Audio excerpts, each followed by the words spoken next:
Thanks, Jan, and kia ora tātou na mihi nui, kia koutou katoa, ko Paul Goulter tēnei. I'm just going to talk about the global response campaign that Education International runs, but I just want to comment on that teaser comment of Maury's.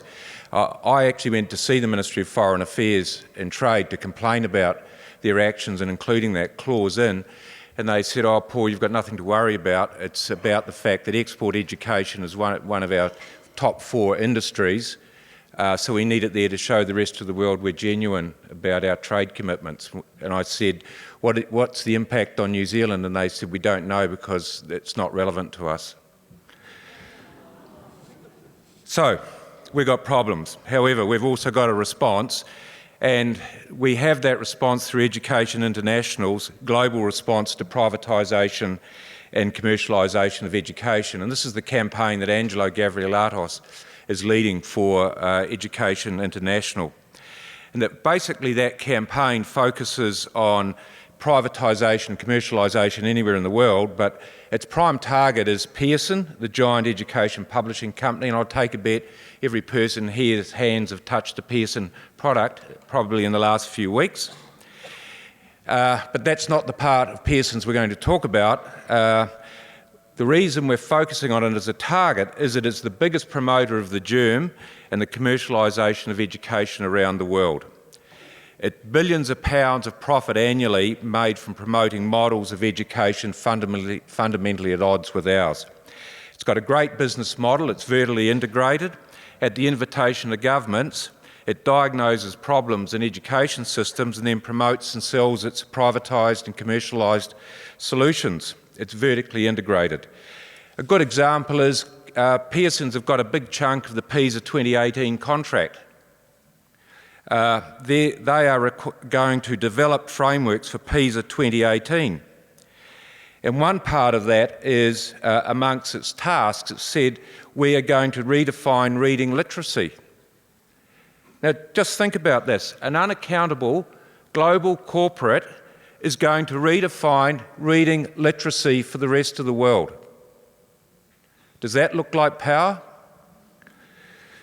So we've got to do something about this beast, and our global response is 2 legs, one for the global north, one for the global south. In the global north, it's about focusing on things like the trade agreements, the ed techs, Teach First, which is part of Teach for America, charters and the rest of that rubbish.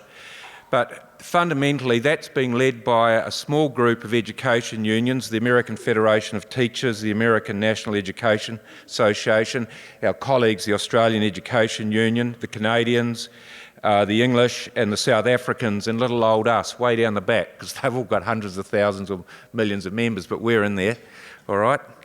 And we're telling Pearson to get out of promoting the germ, and we've focused that on resolutions at their AGM. And in April, this occurred, and that's what this picture, if I can, is all about. And that was the protest outside the Pearson AGM in April, and the line-up there of Canadians and myself and South Africans. The big guy at the back is a secretary of the big English union. Randy Weingarten's hiding in there. She's president of the AFT, very close to Hillary Clinton, but I wouldn't give up your day job, Randy.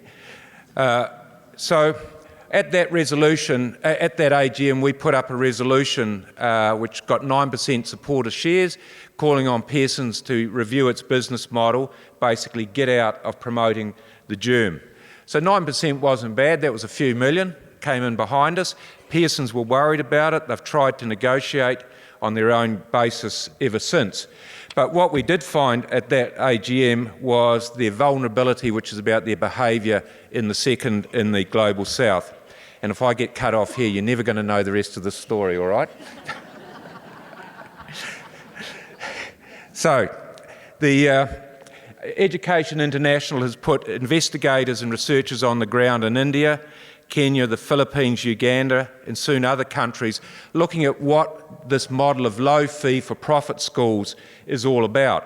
And that's what's being run in those developing countries. And that's an absolute abuse of what we understand to be quality public education. One of the private chains are like Bridge International Academies in Uganda, Omega in Ghana, APEC in the Philippines. All have been shown to be charging fees to parents who are already living on or below poverty. And when that happens, and only one child maybe from a family can go to school, have a guess who misses out? They use unqualified teachers, developing scripted standardised curriculums, large class sizes, scripted lessons read from tablets, not even tables and chairs. Bridge is an excellent example. It's funded by Facebook's Mark Zuckerberg and the Bill and Melinda Gates Foundation and Pearson's. The Liberian government recently passed over its whole primary school system to Bridge academies. The government just said, we're getting out of education. Private sector, you can have it. EI put a researcher on the ground in Uganda, and this is the result. You may not be able to read it, but the bloke is a researcher for Education International, and that's an advertisement that Bridge put in the paper, the newspaper. And the advertisement said, Michael from Education International.